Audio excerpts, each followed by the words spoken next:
السلام عليكم ورحمة الله تعالى وبركاته. بسم الله الرحمن الرحيم. ரியாது ஸாலிஹீன் பாடம் 34. இந்த ரியாது ஸாலிஹீன் கிதாபினுடைய 34வது நாள் பாடத்துல நாம் இருக்கின்றோம்.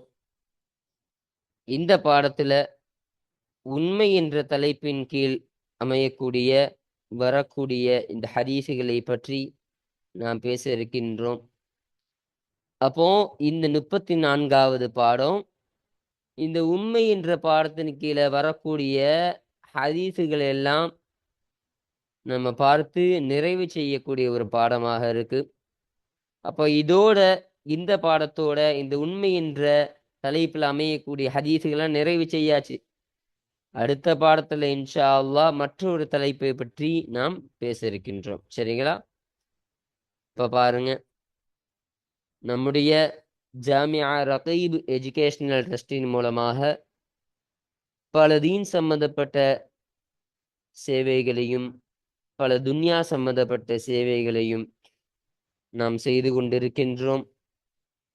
இந்த சேவைகள் எவ்வித தோய்வின்றி தொடர்ந்து நடைபெறுவதற்காக துஆ செய்யுங்கள்.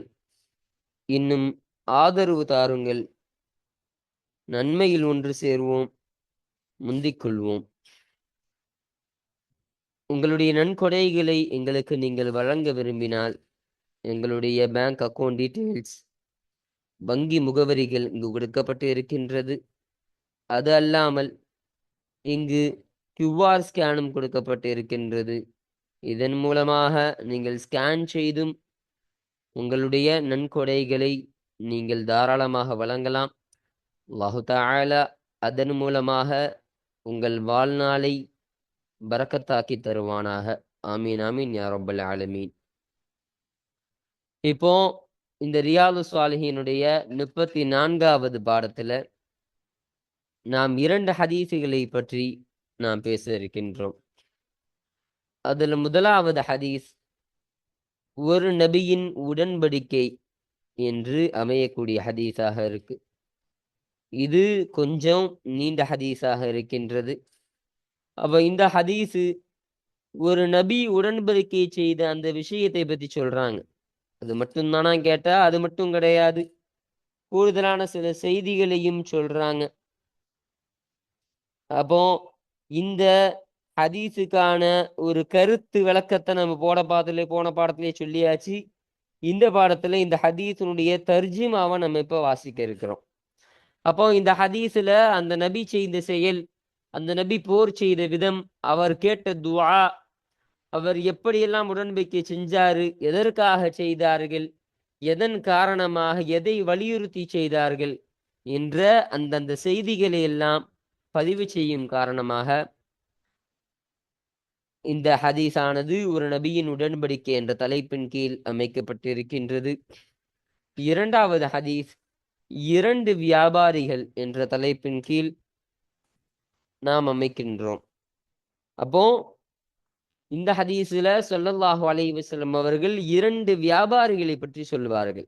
அந்த வியாபாரிகள் எப்படி வியாபாரத்தை செய்கிறார்கள், எப்படி செய்தால் சரியாக இருக்கும், எப்படி செய்தால் சரியாகாது, அல்லாஹுடைய பரக்கத்தை, அல்லாஹுடைய அபிவிருத்தியை அவர்கள் பெற வேண்டும் என்று சொன்னால் அவர்கள் எப்படிப்பட்ட வியாபாரத்தை அவர்கள் நிகழ்த்தி காட்ட வேண்டும்.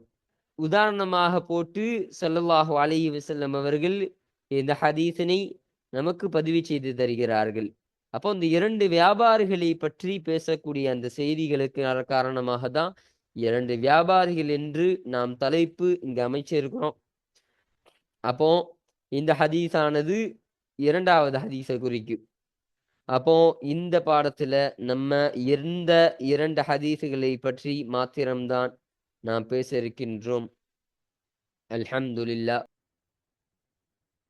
இப்போ நம்ம கிதாபை பார்ப்போம். அப்போ 58வது ஹதீஸு. அப்போ இந்த ஹதீஸினுடைய ஒரு பாடச் சுருக்கம், ஒரு ஹுலாசாவினை நாம் முந்தைய பாடத்தில் உள்ள 33வது பாடத்தில் இருக்கக்கூடிய இறுதியில் இருக்கக்கூடிய அந்த சமயத்துல நம்ம சொல்லிட்டோம்.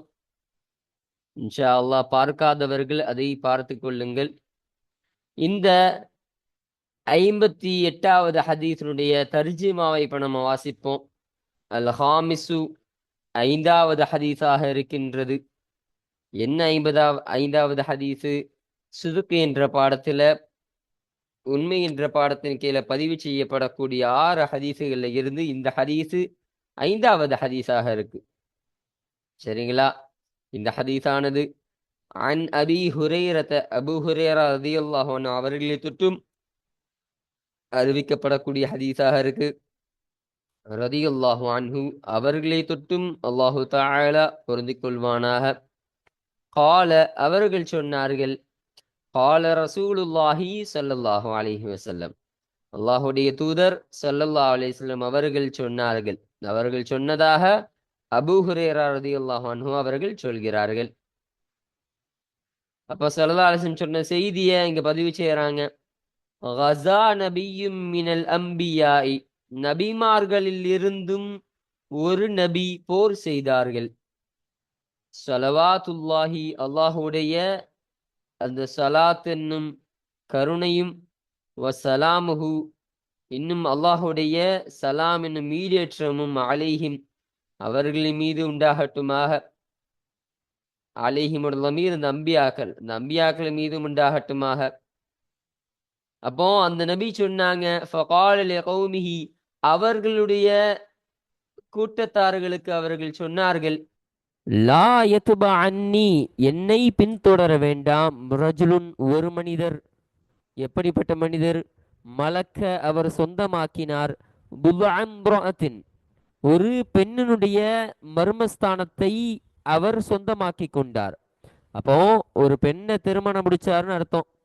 திருமணம் முடிச்சாரு. வஹுவ இன்னும் அவராகிறவர் யுரீது நாடுகிறார், ஐயபனி அபிஹா அந்த பெண்ணை கொண்டு வீடு கூடுவதை அவர் நாடுகிறார். அப்போ அந்த பெண்ணின் மூலமாக உறவு கொள்வதை அந்த நபர் நாடுகிறார். வலம்மா யபனி பிஹா இன்னும் அந்த பெண்ணை கொண்டு அவர் வீடு கூடவில்லை. அப்போ அவர் உறவு கொள்ளல. அப்போ ஒரு பெண்ணை திருமணம் முடிச்சிட்டாரு, ஆனா அந்த பெண்ணிற்கும் அவருக்கும் எந்த ஒரு உறவும் நடைபெறலன்னு சொன்னா அந்த நபர் என்னை பின்பற்றி போருக்கு வர வேணாம். ஏன்னா அவருடைய கவனம் வேற இடத்துல இருக்கும், அவருடைய மனைவி பற்றிய சிந்தனை அவர் இருக்கக்கூடியதாக இருக்கும் என்பதாக சொல்றாங்க. வலா அஹதுன் இன்னும் ஒருவரும் என்னை பின்தொடர வேண்டாம். எப்படிப்பட்டவர்? பனாபுயூதன் வீடுகளை அவர் கட்டினார். லம் யர்ஃபா சுகூஃபஹா அந்த வீட்டின் முகடுகளை அவர் உயர்த்தவில்லை, அமைக்கவில்லை. அப்போ வீடு கட்டிக்கிட்டு இருக்கிறாரு, வீடுகள் நிறைய கட்டிக்கிட்டு இருக்கிறாரு, ஆனா அந்த வீட்டினுடைய முகட்டை அவர் முடிக்கல, அவர் உயர்த்தலன்னு சொன்னா என்ன அர்த்தம்? இப்போ வீடு வேலைகள் பாதியில நிற்கிது, வீடு முழுமை பெறல என்பதாக அர்த்தம் தரக்கூடியதாக இருக்கும். அப்போ அப்படிப்பட்ட நபரும் வர வேண்டாம், போரில் என்னை பின்தொடர்ந்து வர வேண்டாம் என்பதாக சொல்றாங்க. வலா அஹதுன் இன்னும் ஒருவரும் வர வேண்டாம். எப்படிப்பட்டவர்? இஷ்தரா கனமன் ஒரு ஆட்டு மந்தையை அவர் விலைக்கு வாங்கினார். அவ் அல்லது ஹலிஃபாத்தின் சினை ஒட்டகங்களை அவர் வாங்கினார். ஹலிஃபாத்துன்னு சொன்னா சினை ஒட்டகம். அப்போ பிரசவமாகக்கூடிய ஒட்டகமாக இருக்கின்றது, பிள்ளையை சுமக்கக்கூடிய ஒரு ஒட்டகமாக இருக்கு. அந்த ஒட்டகங்களையும் அவர் வாங்கினார். வஹுவ இன்னும் அவராகிறவர் எந்ததிரு அவுலாதஹா அந்த ஆட்டினுடைய அந்த ஒட்டகத்தினுடைய குட்டிகளை எதிர்பார்த்து கொண்டவராக இருக்கிறார். இப்போ எதிர்பார்த்துக்கிட்டு இருக்காருன்னு சொன்னா அவரும் என்னோடு போரில் கலந்து கொள்ள வேண்டாம், போருக்கு என்னை பின்பற்ற வேண்டாம் என்பதாக அந்த நபி சொன்னாங்க. இன்னும் சொல்றாங்க, ஃபகஸா அப்போது அவர் போர் செய்தார். ஃபதனா மினல் கரியதி அந்த நகரத்தின் பக்கம் அவர் நெருங்கிவிட்டார். போர் செய்யக்கூடிய அந்த ஊரின் பக்கம் அவர் நெருங்கிவிட்டார் அந்த நபி. அப்போ சொலாத்தல் அஸ்ரி அப்ப எந்த நேரம்னு சொன்னா அஸ்ர் தொழுகையினுடைய நேரத்துல அவர் அந்த ஊரை நெருங்கினார். அவு கரீபம் மின் தாலிக அல்லது சூரியன் மறைவதில் இருந்து நெருக்கமான நேரத்துல அவர் அந்த ஊரை அடைந்தார். அப்போ அந்த ஊரை அடைந்த உடனே ஃபகால லிஷம்சி அந்த சூரியனுக்கு அவர் சொன்னார், அந்த நபி சொன்னார், இன்னைக்கு நிச்சயமாக நீ மஅமூரத்துன், அல்லாஹ்வால் ஏவப்பட்ட ஒரு பொருளாக இருக்கிறாய். வான மஅமூருன், இன்னும் நானும் அல்லாஹ்வால் ஏவப்பட்டவனாக இருக்கிறேன் என்பதாக அந்த சூரிய இடத்துல சொல்லிட்டு அல்லாஹ் இடத்துல ஒரு துவா செய்கிறாங்க. அல்லாஹும்ம யா அல்லாஹ் இஹ்பிஸ்ஹா அலைனா, எங்களின் மீது அந்த சூரியத்தை நீ தடுத்து விடு என்பதாக துவா செஞ்சாரு. அப்போ சூரியன் மறைவதிலிருந்தும் தடுத்து விடுன்னு சொல்றாங்க. அப்போ மகரிப் ஆயிடக்கூடாது, அசருடைய சமயமாகவே எங்களுக்கு நீ ஆக்கி வைத்து விடு என்பதாக அந்த நபி துவா செஞ்சாங்க. அவர் துவா செய்ய அந்த காரணத்தினால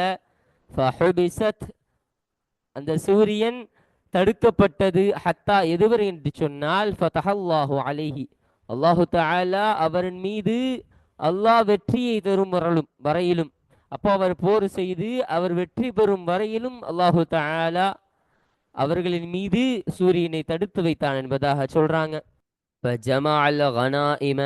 எனவே அவர் கனிமத்தான அந்த பொருட்களை ஒன்று சேர்த்தார்.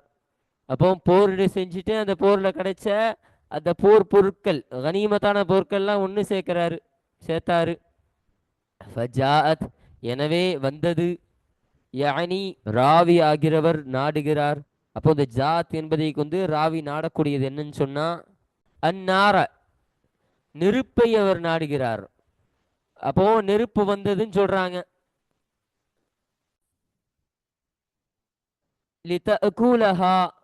அந்த கனிமத்து பொருட்களை சாப்பிடுவதற்காக வந்தது.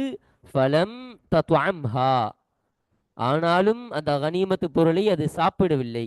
அப்போ சாப்பிடுறதுக்காக அந்த நெருப்பு வந்துச்சு, வானத்துல இருந்து வந்துட்டு அந்த பொருட்களை சாப்பிடாமலேயே அந்த நெருப்பு போய்விட்டது என்பதாக சொல்றாங்க.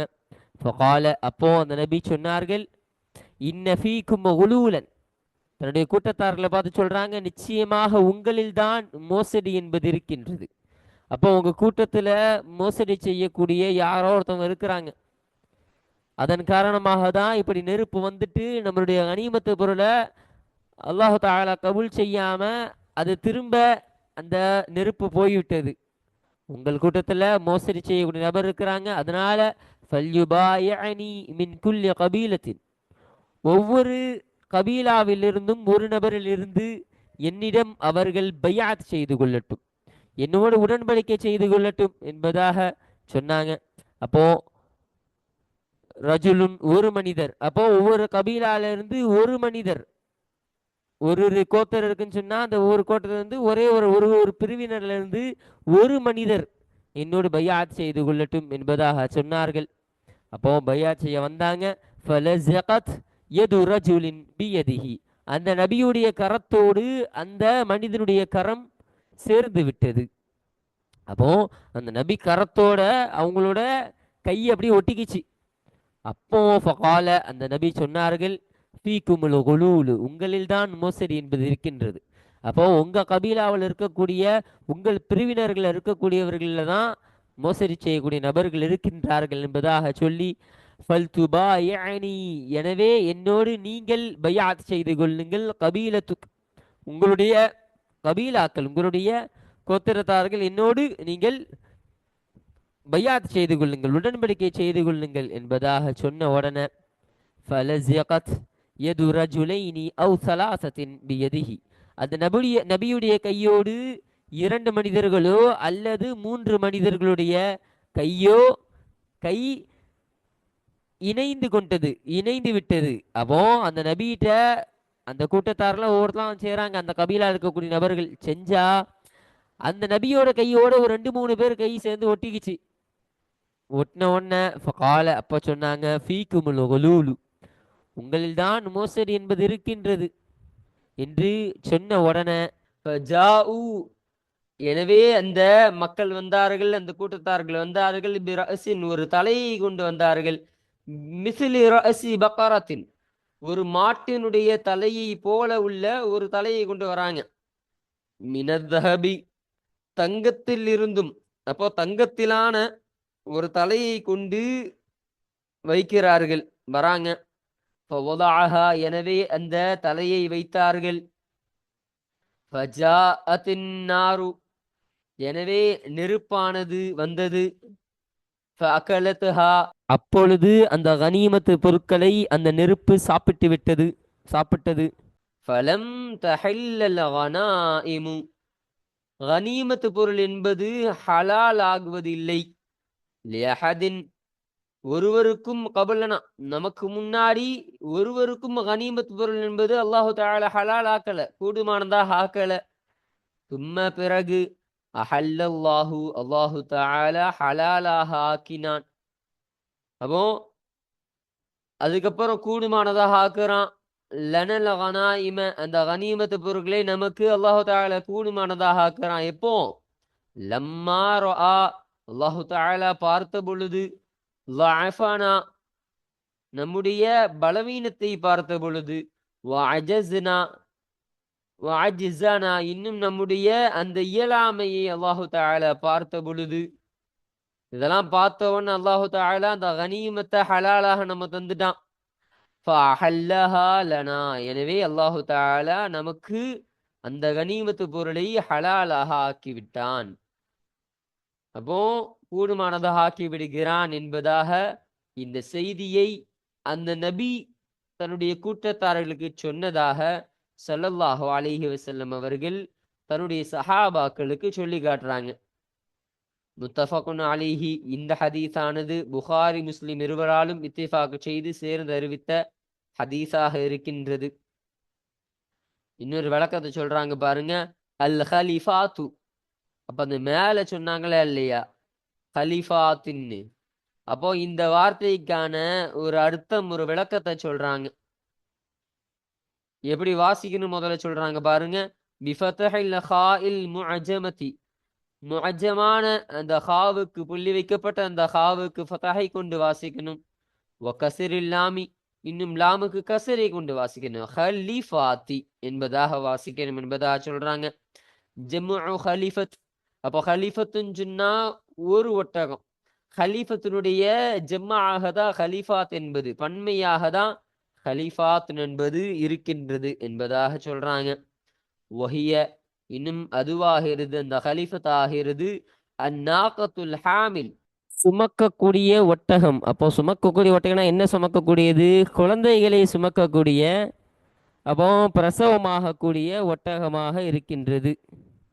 அதற்கு தான் ஹலிஃபத் என்பதாக சொல்வார்கள் என்ற இந்த விளக்கத்தையும் இங்கு நமக்கு பதிவு செய்து தருகிறார்கள். அப்போ இந்த ஹதீஸானது பாபு சிதுக்கு, உண்மை என்ற பாடத்தின் கீழே பதிவு செய்யப்படக்கூடிய காரணம் என்னவென்று பார்த்தா, அப்போ அந்த நபி தன்னுடைய கூட்டத்தார்களுக்கு, உங்களிடத்தில் மோசடி உள்ளது, நீங்கள் அதனால் என்னோடு பையாத் செய்து கொள்ளுங்கள், உடன்படிக்கை செய்து கொள்ளுங்கள் என்பதாக சொன்னாங்களா இல்லையா? அப்போ அதன் காரணமாக தான் இந்த ஹதீஸ் இந்த உண்மை என்ற சம்மந்தப்படுது. அப்போ நீங்க மோசடி செய்றீங்கன்னு சொன்னா உங்களிடத்துல மோசடி என்பது இருக்கிறது. நீங்கள் உண்மையாளர்களாக நீங்க ஆகுங்க. நீங்கள் பொய்யை பேசக்கூடியவர்களாக இருக்கிறீர்கள். நீங்கள் திருந்தி உண்மையை பேசக்கூடியவர்களாக ஆகுங்கள் என்பதாக தான் இந்த ஹதீஸ்ல அந்த நபி தன்னுடைய கூட்டத்தார்களுக்கு சொல்ல வராங்க. அப்ப அந்த உண்மையை வலியுறுத்துவதன் காரணமாக தான் இந்த ஹதீஸானது பாபு சுதுக், உண்மை என்ற பாடத்தின் கீழே இந்த ஹதீஸானது பதிவு செய்யப்பட்டு இருக்கின்றது என்பதாக நாம் விளங்கிக் கொள்ள வேண்டும்.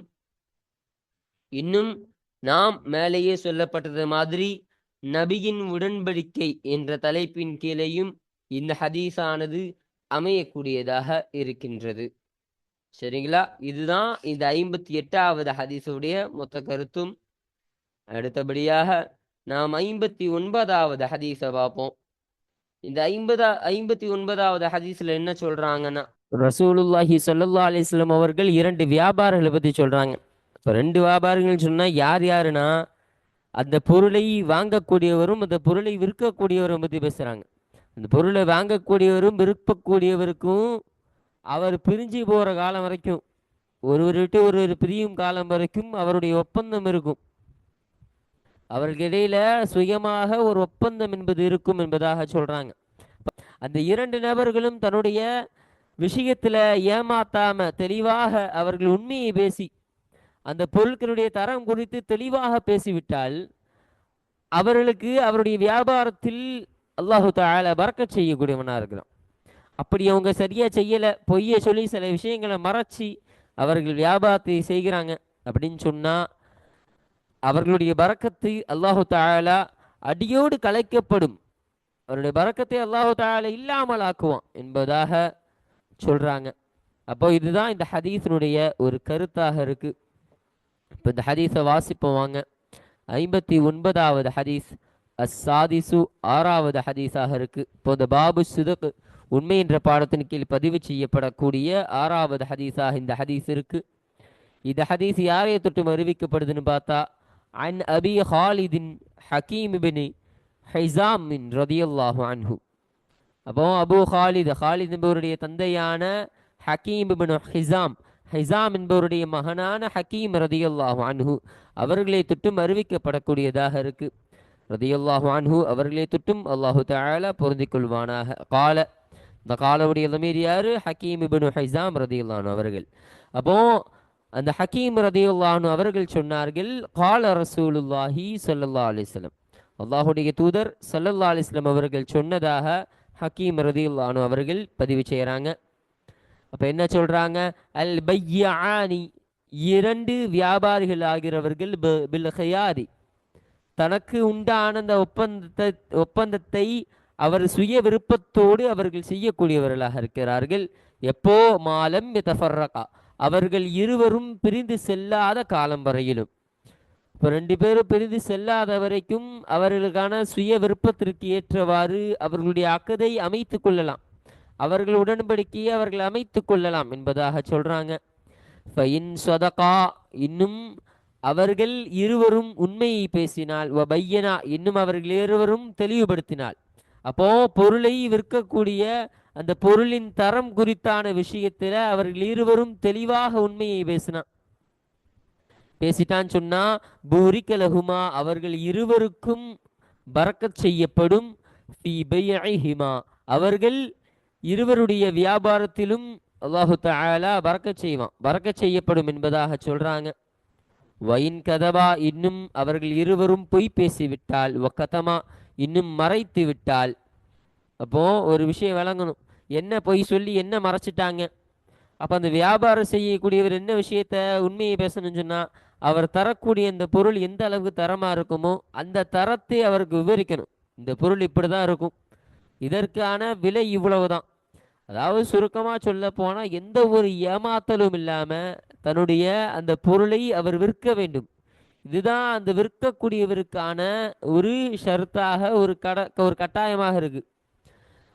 ரெண்டாவது, அந்த பொருளை வாங்கக்கூடியவருக்கு என்ன இருக்குன்னா, அந்த பொருளை நம்ம வாங்கிட்டு அந்த பொருளை வாங்கிவிட்டு நாம் கொடுக்கக்கூடிய அந்த பணம், அந்த காசாக பைசாவாக நம்ம கொடுக்கக்கூடிய அந்த சம்பாதிச்ச நம்ம காசு எந்த ஒரு விதத்திலும் தரம் இல்லாததாக இருக்கக்கூடாது. ஒரு கிழிஞ்ச பணத்தை கொடுத்தது அவரை ஏமாத்தலான்னு பார்க்கறது. அப்போ இதைத்தான் இங்கே சொல்றாங்க, அவர்கள் இருவரும் பொய் சொல்லி கொண்டு அவர்கள் விஷயத்துல இப்படி மறைச்சிட்டாங்கன்னு சொன்னா முஹகத் பரக்கத் பைஇஹிமா, அவர்கள் இருவருடைய வியாபாரத்தினுடைய பரக்கத்தாகிறது இல்லாமல் ஆக்கப்படும், அடியோடு கலைக்கப்படும் என்பதாக சொல்றாங்க. அப்போ அவங்க ரெண்டு பேரும் நியாயமான முறையில் செஞ்சா அப்ப அவர் கொடுத்த அந்த பொருளுக்கும் பரக்கத்து ஏற்படும், அவரு கொடுத்த அந்த காசிற்கும் அந்த பரக்கத்து ஏற்படும். அப்ப அவங்க ரெண்டு பேருமே பொய் சொல்லி மறைச்சா அவர் தந்த அந்த பொருளையும் பரக்கத்து இருக்காது, அவர் கொடுத்த அந்த பைசாவிலும் பரக்கத்து இருக்காது என்பதை தான் ரசூலுல்லாஹி ஸல்லல்லாஹு அலைஹி வஸல்லம் அவர்கள் இந்த ஹதீஸின் மூலமாக நமக்கு கற்றுத்தரக்கூடியவர்களாக இருக்கிறார்கள்.